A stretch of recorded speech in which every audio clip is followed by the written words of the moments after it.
Assalamualaikum warahmatullahi wabarakatuh. Perkenalkan Waalaikumsalam. saya perkenalkan saya Ani Utamayati bersama rekan saya Yasinta Meiria Ekawati kami dari CGP Angkatan 7 Kabupaten Klaten akan mempraktikkan praktek coaching pada modul 2.3 yang sebagai coach-nya saya Ani Utamayati dan sebagai coach-nya yaitu Bu Yasinta. Sebelumnya Assalamualaikum Bu Yasinta, bagaimana kabarnya? Kabar saya baik. Bu Yasinta, mohon maaf ya saya ganggu waktunya sebentar. Tadi tuh Tidak mengganggu Ibu. oh iya, ini sudah istirahat Kak ya? Gini Bu J. Yasinta, tadi saya dengar-dengar nggih, katanya Bu Yasinta itu ada pengalaman bahwa ada salah satu muridnya yang, apa ya namanya, dia itu seperti kayak bukan trempamen ya, ya istilahnya, ada muridnya yang dia itu emosinya masih belum labil, monggo mungkin bisa di-sharing-kan, nanti kita bisa carinya solusinya bersama-sama Bu Yasinta, silahkan. Ya, terima kasih Bu Ani. Iya, ini tadi saya sempat agak kebingungan karena menghadapi seorang anak yang mungkin emosionalnya masih belum stabil karena anak-anak ketika itu saya itu agak bingungnya karena sifat anak yang selalu meluapkan emosi dan susah untuk memberi maaf kepada temannya yang berbuat salah kepada dia. Jadi ketika ada temannya yang berbuat salah kepadanya, dia itu tidak pernah mau memaafkan. Bahkan temannya itu sudah berusaha untuk meminta maaf, tetapi dia itu tidak pernah mau memberi maaf kepada teman yang sudah istilahnya menyakiti mungkin atau mengganggu dia, baik sengaja maupun tidak sengaja, seperti itu. Itu yang pertama. Kemudian yang keduanya dia itu selalu merasa benar, paling benar, walaupun dia itu sudah melakukan kesalahan, dia itu tidak pernah merasa bersalah sedikit pun. Saya itu sampai bingung, Bu, gimana caranya ini mendekati anak supaya anak ini bisa untuk menerima teman, maksudnya ya, bisa menerima temannya. Jadi dengan segala kekurangan dan keadaan yang memang kalau anak-anak ya sifatnya unik-unik nggih. Nah, seperti itu. Saya itu sampai sudah berusaha untuk mendekati dia, sudah ngobrol dengan dia. Ketika dia tidak merasa tidak ada masalah, dia itu baik sekali. Baik sekali, Bu. Tapi ketika dia tuh disenggol sedikit saja dengan temannya, dia langsung akan meluapkan emosinya secara biasa. Seperti itu, Bu Ani. Oh, seperti itu ya. Berarti Mas Rafa itu dia itu tipenya kalau dia diganggu, terus dia harus membalas seperti itu ya Bu Yasinta ya? Iya, jadi kayak kalau orang dewasa itu mungkin bisa dibilang dendam ya. Jadi kalau dia disenggol itu harus kena. Kalau belum kena, Rafa itu belum puas, istilahnya seperti itu.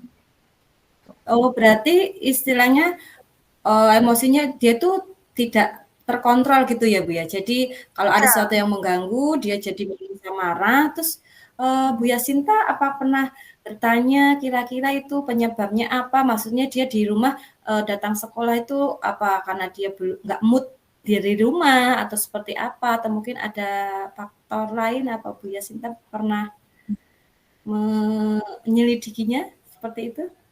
Ya, pernah beberapa kali saya bertanya dengan walinya ya Bu, karena memang saya jarang sekali bertemu dengan orang tuanya secara langsung. Orang tuanya itu ternyata memang sibuk bekerja dan Rafa itu di rumah, Rafa adiknya, kakaknya itu di rumah lebih banyak dengan tantenya atau bibinya. Ya, jadi ayah ibunya bekerja dan di rumah dengan bibinya. Bibinya Hmm. itu mempunyai, eee, penanaman karakter yang seperti ini, kalau kamu nakali sama temanmu, balas. Jangan diam saja, Oh, seperti itu. seperti itu. Nah, sempat Hmm. memang sudah pernah saya ajak komunikasi tantenya itu, "Kenapa penanamannya seperti itu, Bu?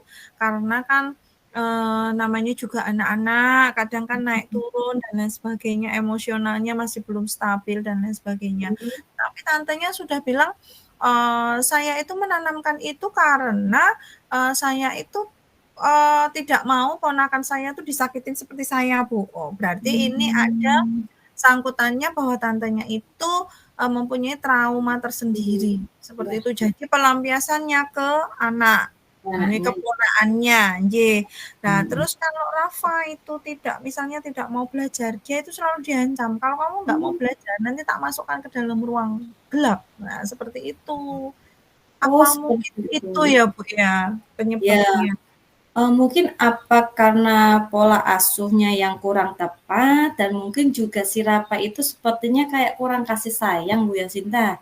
Jadi kan tadi Bu Yasinta bilang kalau orang tuanya itu sibuk nggih. Dia Iya. sibuk terus jadi pola asuhnya sama tantenya, tetapi tantenya itu sedikit ada trauma. Dia jadi Iya. menanamkan kalau dia disakiti, jadi dibalas disakiti.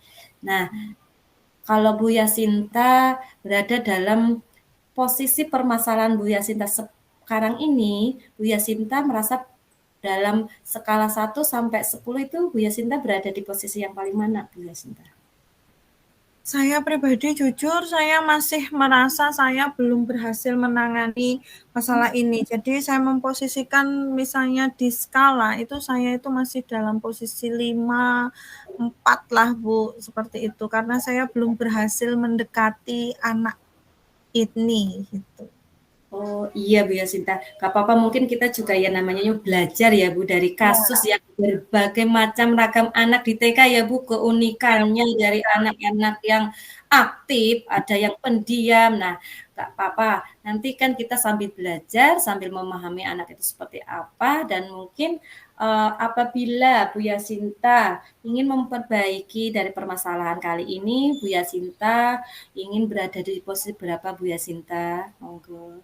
Saya kalau dikasih kesempatan untuk memperbaiki semuanya ini, Bu, kiranya saya ingin berada di posisi 8 sajalah, Bu, tidak usah muluk-muluk.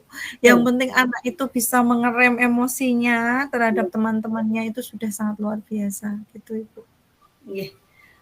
Iya Bu Yasinta, kan kita juga baru usaha nggih namanya, kita kan sebagai guru, istilahnya sebagai orang tua anak di sekolah nggih, jadi kita Ya. harus bisa ya kita juga harus sabar, kita harus tahu kebutuhan muridnya seperti apa dengan sifat-sifat yang bermacam-macam nggih.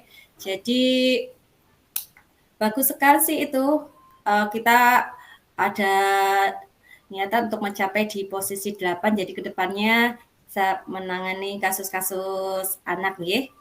Nggih. Begini Bu Yasinta, untuk, komitmen apa yang nanti Bu Yasinta akan terapkan untuk masalah kali ini Bu Yasinta? Ya, saya ingin mencari penyebab dari permasalahan yang sebenarnya.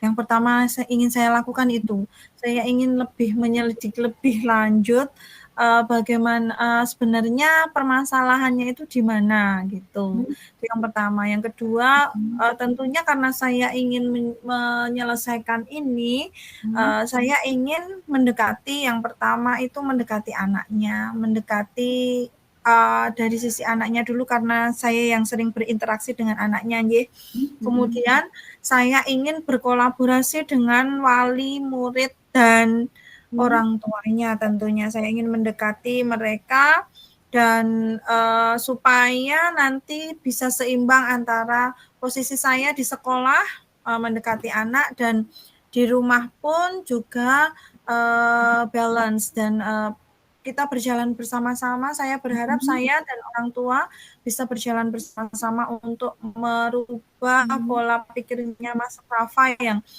yang sekiranya masih emosional, temperamennya tinggi sekali, seperti itu, Ibu. mungkin ada masukan Iya, atau bagus tambahan sekali, dari Bu. Pak nih? Oke. Bagus sekali nggih Bu Yasinta untuk komitmennya yang ke depannya untuk masalah-masalah Pak ini. Mungkin nanti, saya mungkin menyarankan sedikit ya Bu Yasinta nggih, untuk mungkin nanti bisa Bu Yasinta, nanti, memanggil walinya untuk ke sekolah, ditanya bagaimana permasalahan yang sebenarnya dan juga mungkin nanti ada semacam parenting gitu Bu Yasinta, parenting untuk pola asuh yang tepat seperti apa, mungkin seperti itu. Dan bagus sekali tadi untuk komitmen dan ke depannya Bu Yasinta akan mengadakan kolaborasi dengan orang tua nggih, rekan sejawat mungkin nanti dan anak itu untuk menggali masalah apa yang sebenarnya. Dan mungkin, ada strategi lain Bu Yasinta untuk pemecahan masalah ini? Selain Hmm, kolaborasi dengan orang tua nggih? sepertinya cukup ya Bu ya. Tadi sudah Ibu juga memberi masukan untuk Oke. parenting, itu juga Oh ide iya, yang bagus. Nanti akan kami coba tindak lanjuti. Kami akan mencari pakar yang sesuai dengan apa permasalahan ini, Ibu nih. Tuh. oh iya betul. Mungkin itu salah satu strateginya ya untuk mengadakan parenting nggih. Eee, di samping itu apakah ada hambatan atau, siapa yang bisa membantu untuk menyelesaikan permasalahan yang Ibu hadapi sekarang ini Bu Yasinta? Hmm, ya tentunya kalau yang saya butuhkan itu adalah kolaborasi dengan teman sejawat karena saya tidak akan bisa berjalan sendiri nggih Bu. Karena tentunya peran kepala sekolah, teman sejawat dan lingkungan sekolah itu yang akan sangat mendukung saya. Ya, betul sekali Bu Yasinta, kita itu di dalam suatu lembaga, kita tidak bisa berjalan sendiri ya Bu ya. Kita ada punya pimpinan, kepala sekolah, dan juga rekan sejawat, mungkin hubungannya dengan Oke, wali murid Bu Yasinta ya. Karena iya. permasalahannya ini anak, kita juga tidak lepas dari, wali murid, kita harus komunikasi dan juga hubungannya harus baik antara wali murid nggih. Dan mungkin untuk rencana tindak lanjutnya setelah sesi coaching ini apa Bu Yasinta?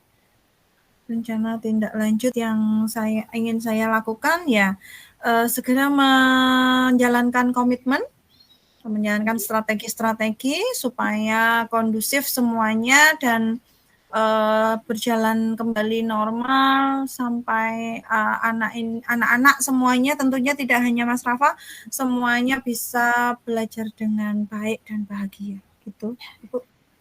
Alhamdulillah luar biasa sekali nggih untuk komitmen strategi untuk kedepannya untuk memecahkan masalah anak didik nggih. Semoga Bu Yasinta mampu mengatasi semua permasalahan yang ada di lembaga Bu Yasinta dan semoga kita selalu diberikan kesehatan ya Bu Yasinta ya.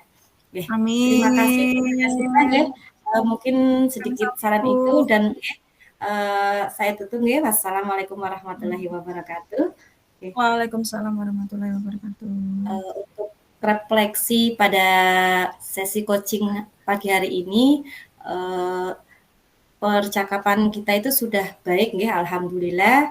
Percakapan dilakukan oleh Bu Yasinta sudah lancar, kita sharing mengenai permasalahan dari Bu Yasinta. Tadi ada salah satu anak yang dia itu emosinya kurang stabil nggih. Dan untuk yang perlu ditingkatkan dalam pelaksanaannya mungkin kita harus lebih berkolaborasi lagi dengan orang tua nggih. Misalnya orang tua menyampaikan apa itu permasalahannya anaknya seperti itu, di sini jadi sinkron antara orang tua dan anaknya dan kemudian yang harus tetap dilakukan dalam kita ini kita harus fokus, kita harus terima dengan semua misalnya keluh kesah orang tua anak saya seperti ini Bu, jadi titip untuk menangani seperti ini. Mungkin dia harus dielus, nggak boleh dikasar seperti itu. Dan mungkin untuk memperbaikinya tadi sudah strateginya juga sudah strategi dan komponen dari Bu Yasinta itu tadi sudah dijelaskan akan kedepannya tidak lanjutnya seperti apa untuk mungkin mengadakan parenting itu dan mungkin saya cuma bisa menyemangati semoga kita semua bisa menyelesaikan permasalahan murid-murid kita ya Bu ya. Terima Amin. kasih Bu Yasinta, monggo umpan baliknya Terima nggih. kasih. Ya, terima kasih Bu Ani yang telah memberi refleksinya. Semoga ini bisa menjadi ilmu baru bagi kami gitu. Saya akan menyampaikan umpan balik. Pertanyaannya yaitu bagaimana perasaan saya saat Bagaimana ini setelah ya melakukan perasaan? coaching, saya merasa lebih tenang, lebih pede untuk menjalankan strategi, merasa mendapatkan dukungan, merasa semoga nanti saya merasa lebih yakin untuk menjalankan perubahan-perubahan yang tentunya akan membawa kebaikan bagi saya pribadi, tentunya khususnya dan bagi lembaga pada umumnya. Terima kasih untuk sharing-nya hari ini. Wassalamualaikum warahmatullahi wabarakatuh. Sama-sama Bu Yasinta, waalaikumsalam warahmatullahi wabarakatuh. Sampai ketemu lagi Bu Yasinta. Iya, Bu.